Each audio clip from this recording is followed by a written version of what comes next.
The great chamber of the Galactic Council was filled with noise. Representatives from 7 major civilizations argued with each other, while holographic displays showed red warning symbols spreading across a star map. Each red symbol marked a system that had gone dark. 3 frontier colonies had been consumed in the past 3 months, and nobody could agree on what to do about it. Admiral Danny Ortega sat in the small observation gallery reserved for human delegates. He watched the chaos below with tired eyes. Humanity had been part of this council for 43 years, but they were still treated like children at an adult table. The other species saw Earth as a small world orbiting an ordinary yellow star. Nothing special. Nothing to worry about. His aide, Lieutenant Commander Lisa Reyes, leaned close and handed him a data tablet.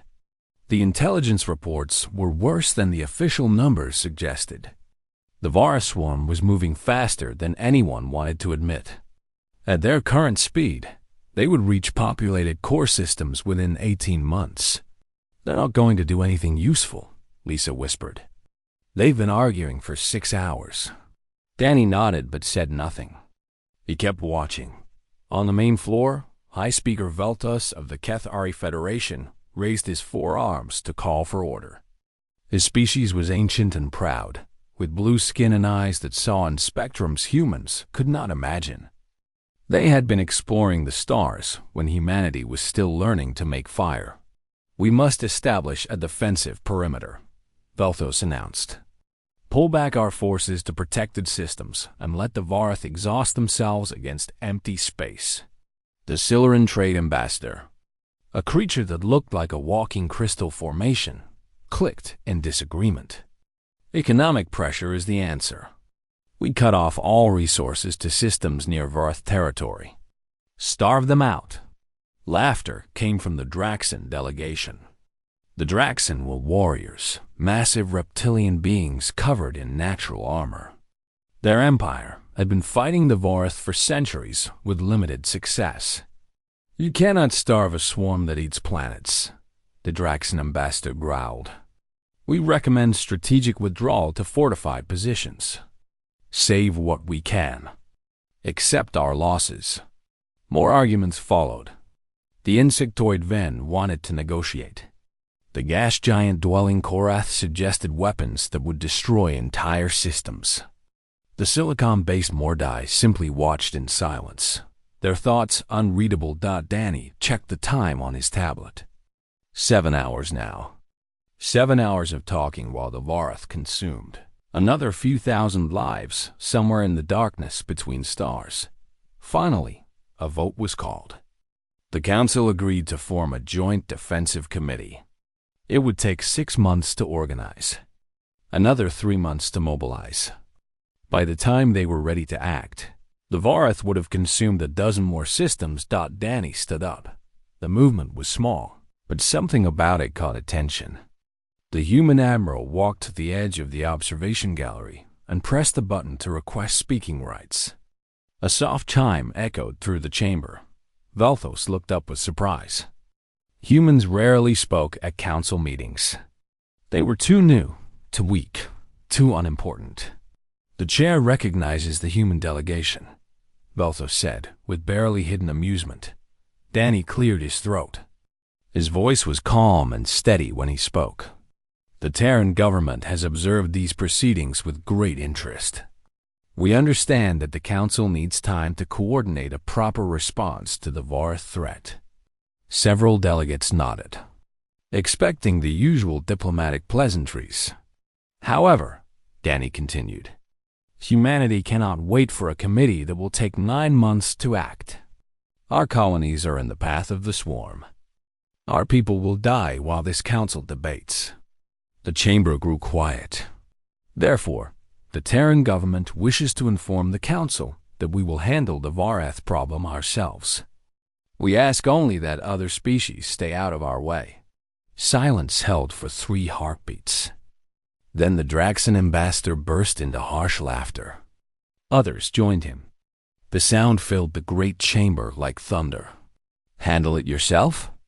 the Draxan mocked. Humanity has perhaps a dozen warships. The Vorath number in the millions. What will you do? Throw rocks at them? The Siluran ambassador's crystals chimed with amusement. Perhaps the humans will bore the swarm to death with their primitive broadcasts. Danny waited for the laughter to fade. His expression never changed. When the chamber was quiet again, he simply nodded once and turned to leave. Lisa fell into step beside him as they walked toward the exit. Behind them, the alien delegates returned to their arguments, dismissing the human statement as the foolish pride of a young species. But High Speaker Velthos did not laugh. He watched the human admiral leave with a strange feeling in his chest. He had lived for over 300 years. He had seen species rise and fall. He had learned to recognize the moments when history changed direction. Something in the human's eyes troubled him. Within 1 hour of Danny's departure, Velthos received reports from his intelligence services. Human communication channels had gone dark. Encrypted signals were bouncing between Earth, Luna, Mars, and a dozen other human installations. Ships that had been dormant in space docks were suddenly powering up their engines. Similar reports came from other delegations.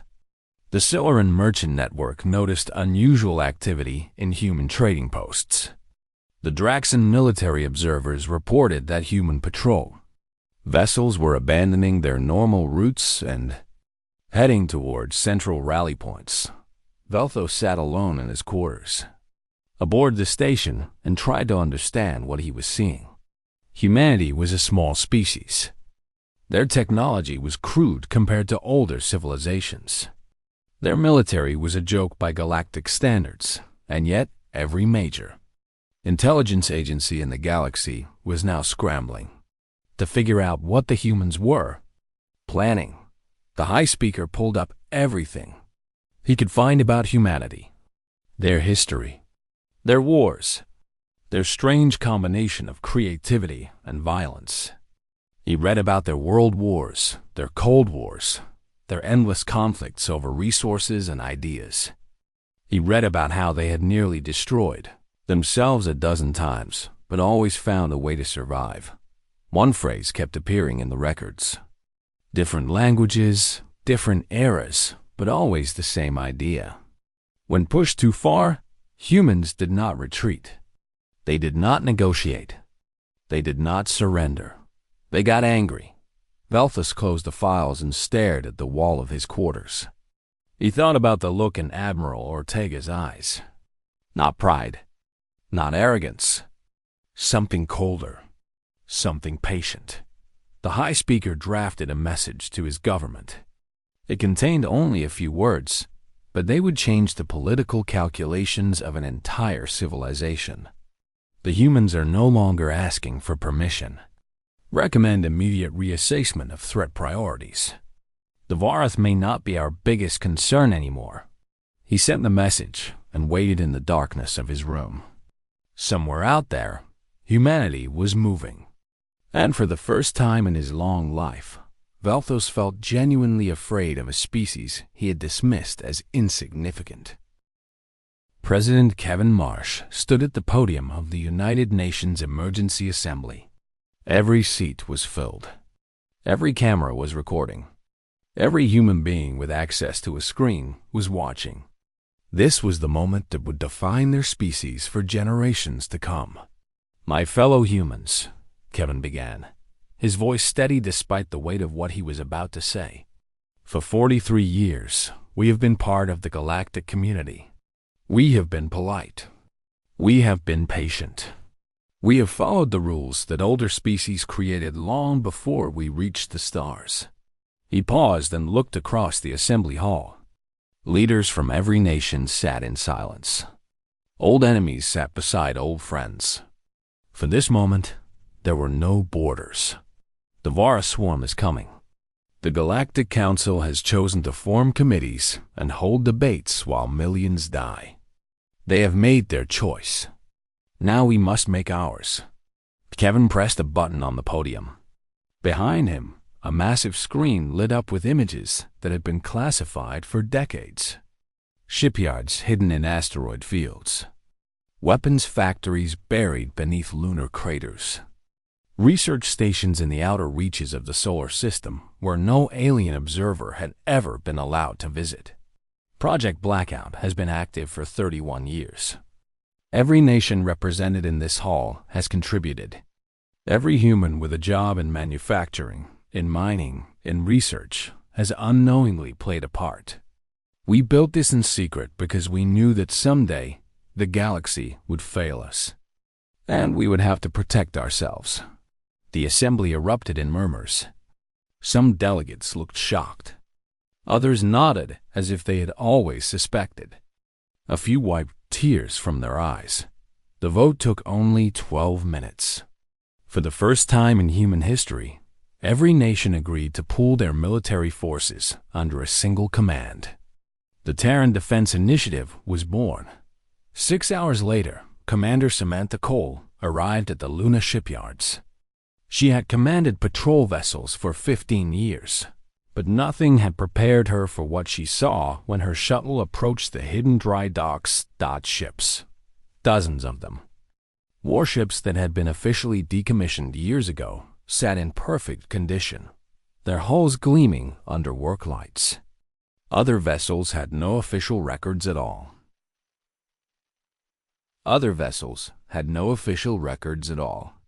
They were ghosts, built in secret and hidden from every alien sensor network. Her executive officer, Lieutenant Ben Howard, stood beside her at the viewport. His mouth hung open. "How is this possible?" he whispered. "The budget reports, the inspections, the alien observers. How did we hide all of this?" Samantha allowed herself a small smile. Humans are very good at keeping secrets when we have to. Every shipping manifest that said we were moving grain was actually moving steel. Every mining operation that reported losses was actually stockpiling materials. We have been building this fleet piece by piece for 3 decades. She moved to the command center of the shipyard, where technicians were already preparing the vessels for departure. The largest ship in the fleet floated at the center of the formation, the Resolute. It was the first of a new class of warship designed specifically for the kind of fight that was coming. Samantha touched the viewport glass and studied her new command. The Resolute was not elegant like Keth-Ari vessels. It was not massive like Draxan dreadnoughts. It was built for one purpose only: to kill things and survive the process. On Mars, reserve units received activation orders. Men and women who had served their time and returned to civilian life put on uniforms again. They kissed their families goodbye and boarded transport ships that would take them to rally points across human space. In the asteroid belt, mining operations that had been producing metals for construction suddenly changed their output. Weapons-grade materials flowed toward the inner system in quantities that would have alarmed the entire galaxy if anyone had been paying attention. But nobody was paying attention. That was the point. Intelligence Officer Greg Patterson coordinated the information war from a bunker deep beneath the Rocky Mountains. His team had spent years placing operatives throughout galactic civilization. Human traders, human diplomats, human tourists who happened to be very good at listening. Now all of those assets activated at once. False reports flooded alien intelligence networks. The Siluran heard that humanity was building a defensive wall around Earth. The Draxan received information suggesting that humans were negotiating surrender terms with the Varth. The Gathari intercepted communications, indicating that the human fleet was experiencing mechanical failures. None of it was true. All of it was believed. Greg watched his screens with satisfaction. The galaxy had always underestimated humans. They saw a young species with crude technology and assumed that meant they were stupid. They never considered that humans might be playing a longer game. Across human space, the pieces moved into position. Transport ships carried soldiers and supplies to staging areas. Carrier vessels loaded fighter craft and attack drones. Support ships stocked medical supplies, ammunition, and enough food to sustain a campaign that might last months or years. Commander Cole held her first briefing aboard the Resolute. Her senior officers gathered in the war room, their faces serious but determined. She pulled up a holographic map of Varth-controlled space. "The swarm thinks in patterns," she explained. "They are a hive mind. Every ship, every creature, every cell is connected to a central intelligence. This makes them powerful, but it also makes them predictable." She highlighted several star systems on the map. These are their main breeding grounds. These are their supply lines. And this, deep in the heart of their territory, is where we believe the Overmind is located. The brain that controls everything. Lieutenant Howard raised his hand. "Our mission is to destroy the Overmind?" Samantha shook her head. "Our mission is to destroy the Varth. All of them. The Overmind is just how we finish the job." The officers exchanged glances. This was not a defensive campaign. This was not a limited strike. Humanity was going to war with the intention of wiping an entire species from existence. "I know what you're thinking," Samantha continued. "This sounds extreme. Maybe it is. But the Varth do not negotiate. They do not make peace. They consume everything they encounter until nothing is left. We either destroy them completely, or they will eventually destroy us." She looked at each officer in turn. "The galaxy thinks we are weak. They think we are foolish for trying this. Let them think whatever they want. When this is over, they will understand what humanity is capable of when we stop being polite." The fleet departed Luna 3 days later. 47 warships, 200 support vessels, and over 60,000 soldiers began the journey toward Varth space. Behind them, Earth continued its normal routines. People went to work, children went to school. Life continued as if nothing unusual was happening. But everyone knew. Everyone watched the stars at night and thought about the men and women traveling into the darkness. Everyone hoped they would come home. High Speaker Velthos received a communication from Admiral Ortega shortly after the fleet departed. It contained coordinates and a date. Nothing else. An invitation to observe. Velthos stared at the message for a long time. Then he ordered his fastest ship prepared for departure. Whatever was about to happen, he needed to see it with his own eyes. The galaxy was about to learn something important about humanity. He was not sure they were ready for the lesson. The Epsilon Vega system had been dead for 3 weeks. The Varth had consumed every living thing on its 4 habitable worlds and turned the planets into breeding grounds. Now millions of bioships floated in the darkness, waiting for the signal to move toward the next target. The swarm detected the human fleet when it emerged from hyperspace at the edge of the system. Over 10,000 bioships turned their attention toward this new arrival. They were not worried. They had destroyed larger fleets before. The Draxan had sent armadas against them, and the Draxan had lost.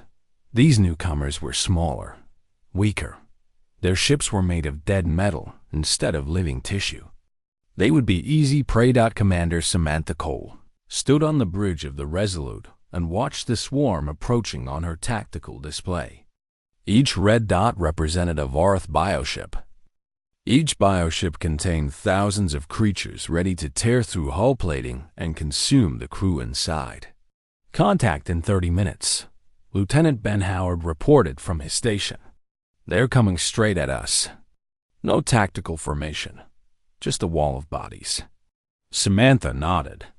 This was exactly what she expected. The Varth did not think like individual creatures. They were extensions of a single mind, and that mind had never encountered anything it could not overwhelm with sheer numbers. Today, that would change. "Signal the fleet," Samantha ordered. "All ships to defensive formation. Launch drone carriers on my mark." Throughout the fleet, crews prepared for battle. Soldiers checked their weapons. Engineers monitored reactor outputs. Pilots climbed into fighter craft and waited in launch bays. Everyone knew what was at stake. Everyone understood that the next few hours would determine whether humanity survived or joined the long list of species the Vorath had consumed. High Speaker Veltos watched from his observation vessel, positioned far from the battle zone. Several other alien delegations had sent ships to observe as well. The Draxan wanted to see the humans fail so they could feel better about their own defeats.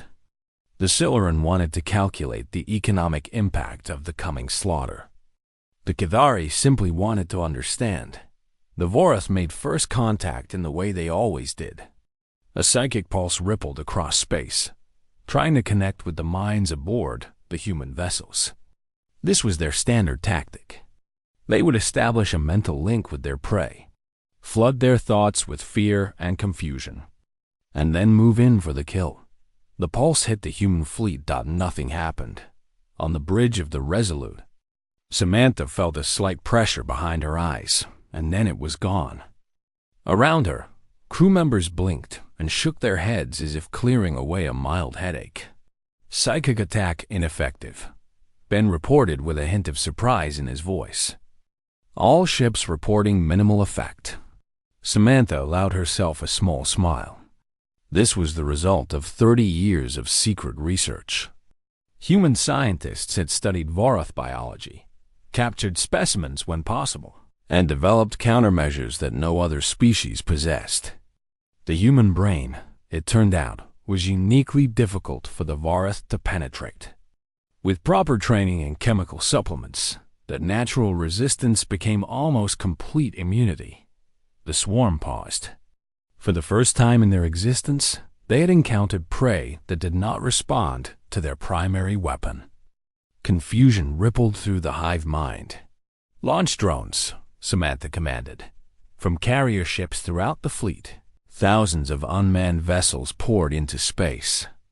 They were small, cheap, and completely expendable. Each one carried a payload designed specifically for this moment. The drones accelerated toward the swarm at speeds no crewed vessel could match. The Vorath bioships moved to intercept, but the drones were too fast and too numerous. They plunged directly into the heart of the swarm formation, and then they exploded. The payloads were not traditional weapons. They were disruptors, designed to interfere with the psychic signals that connected the hive mind. Each explosion created a bubble of interference that cut individual bioships off from the collective consciousness. For the first time in their existence, Vorath creatures experienced isolation. Velthos leaned forward in his observation seat, his four hands gripping the armrests. He had seen many battles in his long life, but he had never seen anything like this. The Vorath swarm, always perfectly coordinated, suddenly became chaotic. Bioships collided with each other. Attack formations fell apart. Individual creatures that had never thought for themselves suddenly had to make their own decisions. They did not know how. "All ships advance," Samantha ordered. "Target isolated clusters. Show them what human weapons can do." The Terran fleet moved forward in tight formation. Their weapons were not elegant. They did not use the sophisticated energy beams favored by older civilizations. Human ships used kinetic projectiles, nuclear warheads, and directed plasma bursts. Crude technology by galactic standards, but effective. The first volley tore through a disoriented bioships. Armor that could withstand particle weapons shattered under the impact of metal slugs moving at a significant fraction of light speed. Nuclear detonations vaporized organic tissue that had evolved to resist energy attacks. The Vorath had never faced an enemy that fought like this. The battle lasted 9 hours. Samantha rotated her crews in shifts, keeping fresh operators at every station. She directed the fleet with calm precision, exploiting every weakness in the swarm's disrupted formation. When the Vorath tried to regroup, she sent more drones to break them apart again. When they tried to flee, she pursued. Human soldiers did not fight like other species. They did not stop when they had an advantage. They pushed harder. By the end of the battle, over 6,000 Vareth bioships had been destroyed. Human losses stood at 4 vessels, all unmanned drones that had completed their missions before being caught in crossfire. Samantha surveyed the battlefield on her display. Debris from destroyed bioships filled the system. The survivors of the swarm had scattered in every direction, their connection to the hive mind still disrupted by lingering interference. "Send a message to the observation vessels," she ordered. "Tell them the show is over for today, but let them know we're just getting started." Velthos received the message in his quarters aboard the observation ship. His hands trembled as he watched the battle recordings for the 3rd time. He had seen the Draxan Empire struggle against the Vareth for centuries. Their greatest victories had been costly draws. Their defeats had been catastrophic. The humans had just achieved in 9 hours what his entire civilization had failed to accomplish in generations. He drafted a message to the Galactic Council. The words came slowly because he was still trying to process what he had witnessed. "We have made a terrible miscalculation about the humans. They are not a young species stumbling through the stars. They are predators who have been pretending to be prey. The Vareth may be the immediate threat, but I believe we need to reconsider our entire understanding of humanity. They have capabilities we never suspected, and they have just demonstrated a willingness to use those capabilities with a level of aggression that should concern every civilization in the galaxy." He sent the message and sat in darkness, thinking about what he had seen. The humans had not just won a battle.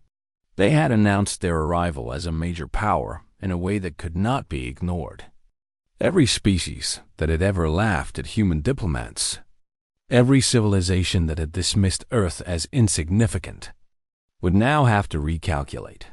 Velthos was old enough to know how these calculations usually ended. When a new power emerged, the established powers either accommodated them or tried to destroy them before they grew too strong. He wondered which path the galaxy would choose, and he wondered if it would even matter, given what the humans had just proven they could do. The Galactic Council expected humanity to consolidate its victory. Every other species in history had done the same after winning a major battle. They would establish defensive positions, secure their borders, and negotiate from a position of strength. Commander Samantha Cole had different orders. 3 days after the Battle of Epsilon Vega, the Terran Expeditionary Fleet jumped to the next Vareth-controlled system. And the next. And the next. Humanity was not interested in defense. They were hunting. Captain Ryan Delgado led the ground operations on Corvath Prime, a world the Vareth had conquered 6 months earlier. The breeding pools still contained millions of developing creatures. In a few weeks, they would mature and join the swarm, replacing the losses from Epsilon Vega. They never got the chance. Ryan's Marines descended on the planet in armored dropships. They wore powered exoskeletons that multiplied their strength and protected them from the acid blood of Vareth warriors. Their weapons fired rounds designed to shatter organic armor and spread chemical agents that disrupted Vareth's cellular structure. The fighting was brutal. Vareth defenders threw themselves at the human lines with mindless ferocity. They did not fear death because they were not truly individuals. They were extensions of the Hive, and the Hive cared only about survival of the collective. But human soldiers had trained for this. They had spent years in simulators fighting virtual Vareth, learning their patterns, understanding their weaknesses. When a warrior charged, they knew exactly where to aim. When a swarm tried to overwhelm a position, they knew how to fall back and create kill zones. By the end of the day, the breeding pools of Corvath Prime were burning. Millions of developing Vareth died before they ever saw the stars. Ryan watched the fires from a ridge overlooking the main valley and felt nothing but grim satisfaction. His orders were clear. No mercy, no prisoners, no survivors. In orbit, Lieutenant Megan Torres commanded fighter squadrons that swept through asteroid fields, filled with dormant bioships. The Vorath used these asteroids as hiding places, keeping reserves in stasis until they were needed. Megan's pilots moved through the fields with methodical precision, destroying each dormant ship before it could wake. It was not glorious work. There were no dramatic battles, no clever maneuvers. Just careful, systematic destruction. The pilots joked that they were exterminators, and the joke was closer to truth than anyone wanted to admit. The Galactic Council sent urgent messages to the human fleet. High Speaker Velthos personally recorded an appeal asking Commander Cole to pause the offensive and open negotiations. The Vorath, he argued, were becoming desperate. Cornered creatures were unpredictable. A wounded swarm might lash out in ways that could affect neutral systems. Samantha read the message in her quarters aboard the Resolute. She understood the concern. The Vorath had never faced an enemy that pursued them like this. They did not know how to respond. Their usual tactics of overwhelming numbers and psychic assault had failed. Their breeding grounds were being destroyed one by one. Their reserves were being eliminated before they could activate. She drafted a response and sent it through Admiral Ortega back on Earth. Humanity does not leave threats half-finished. The Vorath have consumed billions of lives across hundreds of systems. They will continue consuming until nothing is left. We have the ability to end this threat permanently. We will not stop because the Council is uncomfortable with our methods. The response spread through the galaxy within hours. Every major civilization received a copy through their intelligence networks. The implications were clear. Humanity was not following galactic conventions. They were not interested in negotiated settlements or limited victories. They wanted extinction. Intelligence officer Greg Patterson tracked the reactions from his bunker on Earth. The Siluran Trade Consortium began quietly shifting their investments away from systems near human space. The Draxan Empire mobilized additional forces along their borders, officially to prepare for Vorath refugees, but actually to create a buffer against potential human expansion. Most interesting of all, the Draxan ambassador made a private approach to human representatives. He expressed admiration for the Terran campaign and suggested that perhaps the two species had more in common than previously believed. A mutual defense treaty might benefit both civilizations. Greg forwarded the communication to the president with a note suggesting they take the offer seriously. The Draxan were warriors who respected strength. Having them as allies rather than potential enemies could be valuable in the years ahead. The Kethari response was more complex. High Speaker Velthos traveled to Earth for a private meeting with Admiral Ortega. They met in a secure room beneath the Pacific Ocean, far from any possible surveillance. "I have watched the recordings of your battles many times," Velthos said. His translator device rendered his words in flat English, but Danny could sense the emotion beneath them. "I have studied your tactics, your weapons, your soldiers. And I have one question." Danny waited. "How long have you been preparing for this?" The Admiral considered his answer carefully. The Kethari were not enemies, but they were not friends either. They were the oldest and most influential species in the galaxy. What he said in this room would shape relations between their civilizations for generations. "Since the day we first learned that we were not alone in the universe," Danny finally said, "we hoped we would never need these preparations. We believed that the galaxy might be peaceful, that other species might welcome us as partners. But hope is not a strategy." Velthos nodded slowly. "You expected us to fail you. We expected that someday, somewhere, something would threaten our survival. And when that day came, we would not be able to rely on anyone but ourselves." Danny met the alien's gaze directly. "Were we wrong?" The High Speaker did not answer. He did not need to. Back in Vorath space, the campaign continued. System by system, world by world, the Terran fleet advanced deeper into enemy territory. They destroyed breeding grounds, eliminated reserves, and hunted down every fleeing bioship they could find. Samantha received regular reports from her intelligence officers. The Vorath hive mind was showing signs of strain. Communication between distant clusters was becoming erratic. Some bioships were making decisions that made no tactical sense, suggesting that the central intelligence was losing control of its peripheral units. The swarm was dying, and they knew it. The final report came 3 weeks into the campaign. Human scouts had located the Overmind.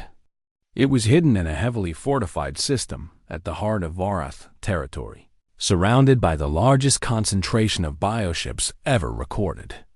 Millions of them, drawn from every corner of their territory, gathered to protect the one thing they could not afford to lose. Samantha called a meeting of her senior officers. They studied the intelligence data in the war room, calculating force requirements and casualty projections. "This will be the hardest fight yet," she told them. "The Overmind knows we're coming. It will throw everything it has at us. We should expect to lose ships. We should expect to lose people." Lieutenant Howard spoke up. "Is there another way? If we've already crippled their breeding capacity, maybe we can just contain them. Let them die out naturally over a few generations." Samantha shook her head. "The Overmind is intelligent. If we give it time, it will adapt. It will find new strategies. It will rebuild. The only way to end this threat permanently is to kill it." She looked around the table at the officers who had followed her into the darkest reaches of space. They were tired. They had seen things that would haunt them forever. But their eyes were steady. "Prepare the fleet," Samantha ordered. "We finish this." The Terran Expeditionary Fleet emerged from hyperspace at the edge of the Overmind system, and for a moment, even Commander Samantha Cole felt her confidence waver. The space ahead was filled with bioships. Not thousands, not tens of thousands. Millions of them, packed so densely that they blocked the light of distant stars. The Vorath had gathered everything they had left to protect their central intelligence. Every surviving bioship, every creature that could fight, every resource they could spare had been pulled back to this single point. If the humans wanted to destroy the Overmind, they would have to fight through the largest defensive force ever assembled. Samantha studied the tactical display and made her calculations. The numbers were not in their favor. For the first time in this campaign, the humans were genuinely outnumbered. "Signal all ships," she ordered. "This is going to be different from our other engagements. We cannot simply overwhelm them with disruption drones. There are too many. We will have to punch through their lines and reach the core before they can regroup." The fleet arranged itself into an arrow formation, with the heaviest warships at the front and lighter vessels protected in the center. The Resolute took point, its reinforced hull designed to absorb punishment that would destroy lesser ships. The Vorath attacked the moment the humans began their advance. Bioships swarmed from every direction, their acid weapons and organic projectiles raining against human shields. The drone carriers launched their payloads, but the disruption effect was diluted across such a massive force. Some Vorath went silent, but millions more maintained their connection to the hive mind. Captain Tony Marsh commanded the forward assault group. His ship, the Defiant, was one of the oldest vessels in the fleet, a warship that had officially been scrapped 15 years ago. Now it plunged into the heart of the swarm, its weapons firing continuously at any target within range. "Hull breach on Deck 7, his damage control officer reported. Vorath boarders entering through the gap." Tony did not hesitate. "Seal that section and vent it to space." Anyone who didn't make it out, they knew the risks. It was a brutal decision, but there was no time for anything else. The ship kept advancing, leaving behind the bodies of crew members who had been caught in the compromised section. Throughout the fleet, similar scenes played out. Ships took damage that should have destroyed them, but their crews kept them flying through sheer determination. Engineers worked in compartments, filling with toxic smoke. Soldiers fought hand-to-hand against Vorath creatures that broke through hull breaches. Medical staff treated wounds while the deck shook from weapons impacts. Chief Engineer Nicole Santos, aboard the Resolute, performed miracles. When a Vorath acid blast melted through the primary power coupling, she rerouted the entire energy grid through secondary systems in under 4 minutes. When the shield generators began to fail, she personally climbed into the maintenance shafts and replaced damaged components while the ship was still under fire. "How are we doing?" Samantha asked during a brief lull in the fighting. Nicole's voice came through the communicator, rough from smoke inhalation. "The ship is held together with emergency welds and prayers, Commander, but should get you where you need to go." The human fleet punched through the outer defensive rings, leaving destroyed bioships in their wake. But they paid a price. 12 vessels had been lost, their crews either dead or captured by the swarm. Another 20 were heavily damaged and struggling to maintain formation. Sergeant Kate Rivera held a breach point on the Resolute's lower decks. Vorath warriors poured through a hole in the hull, their claws scraping against metal as they climbed toward her position. She had run out of ammunition for her rifle 20 minutes ago. Now she fought with a plasma cutter taken from an engineering kit, burning through any creature that came within reach. "Where's our backup?" Someone shouted from behind her. Kate did not turn around. She could not afford to take her eyes off the breach. "Backup is busy. We hold until they're not." She held for another 40 minutes. When reinforcements finally arrived, they found her standing over a pile of dead Vorath, the plasma cutter still glowing in her hands. She had not moved from her position. The fleet reached the core of the Vorath system. After 18 hours of continuous fighting, the Overmind waited there, not in a ship, but in the heart of a living structure the size of a small moon. Organic tendrils connected it to every bioship in the system, feeding it information and receiving commands in return. Samantha looked at the structure on her display and felt a moment of strained respect. The Vorath were monsters, but the Overmind was undeniably impressive. It had coordinated a species across hundreds of light years. It had consumed civilizations that were ancient when humanity was young, and now it was going to die. "All ships, target the central structure. Launch everything we have left." The surviving warships unleashed their remaining weapons. Kinetic rounds, nuclear warheads, plasma bursts, everything the fleet could throw. The Overmind's defenses absorbed the first volleys, organic shields hardening against the assault. But the humans did not stop. They kept firing wave after wave, wearing down the defenses through sheer persistence. More ships were destroyed in the assault. More crews died. But the survivors kept attacking. Finally, the shields failed. The nuclear payloads detonated inside the Overmind's core. The explosion was visible from every corner of the system, a flash of light that briefly outshone the local star, and then silence.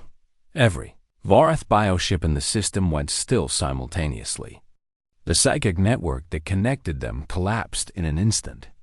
Individual creatures, suddenly cut off from the mind that had their every action, simply stopped functioning. Some drifted. Some collided with each other. Some turned their weapons on themselves in confusion. The Vorath species, which had terrorized the galaxy for thousands of years, died in the space of a few minutes. Commander Cole broadcast a message to the Galactic Council. Her voice was tired, but there was quiet pride beneath the exhaustion. The Vorath threat has been neutralized. Humanity is returning home. The victory celebration on Earth lasted for weeks. Soldiers were welcomed as heroes. The names of those who died were inscribed on monuments. President Kevin Marsh addressed the world, speaking of sacrifice and courage and the price of survival. But in the halls of power across the galaxy, The mood was very different. High Speaker Velthos convened an emergency session of the Galactic Council. The topic was not the Varth. The topic was humanity. "We have watched the humans accomplish what we could not," he said to the assembled delegates. "They have demonstrated capabilities we never suspected. They have shown a willingness to pursue total war to its conclusion. And perhaps most concerning of all, they have done this efficiently, with losses far below what any of our projections suggested." The Draxan ambassador nodded gravely. "Our military analysts have revised their threat assessments. Humanity is no longer considered a minor power. They are now rated as a Tier 1 threat, equal to any civilization in this chamber." The Siluran representative's crystals chimed nervously. "What do we do? Do we attempt to limit their expansion? Do we form alliances against them?" Velthos raised his four hands for silence. "I do not believe that confrontation is wise. The humans have just proven what happens when they decide to eliminate a threat. I do not wish to become their next target." He pulled up a recording of his private meeting with Admiral Ortega. The human's words played for the chamber. "Since the day we first learned that we were not alone in the universe. Hope is not a strategy." The delegates listened in silence. "The humans have been preparing for galactic war since before they joined this council," Velthos continued. "They hid their true capabilities while appearing weak. They studied us, learned our strengths and weaknesses, and built countermeasures for every threat they identified. The Varath were simply the first test of their preparations." He let that sink in before continuing. "We now face a choice. We can treat humanity as enemies and begin an arms race that will likely end in disaster. Or we can accept that the galaxy has a new major power and find ways to work together." The debate continued for hours, but the conclusion was never really in doubt. The humans had made their position clear. They were willing to be friends. They were willing to be partners. But they would never again be weak. Admiral Ortega received the Council's response a week later. They proposed a new treaty, one that would give humanity a permanent seat at the highest levels of galactic government. Full voting rights. Full access to shared resources. Full recognition as a major civilization. Danny read the proposal in his office on Earth. Outside his window, children played in a park, unaware of the negotiations that would shape their future. He thought about everything humanity had sacrificed to reach this moment. The secrets they had kept, the lives they had lost, the innocence they could never reclaim. But they had survived, and they had proven something that the galaxy would never forget. When humanity said they would handle something, they meant it. Danny signed the treaty and sent it back to the Council. Then he poured himself a drink and watched the sun set over a world that was finally truly safe. For now.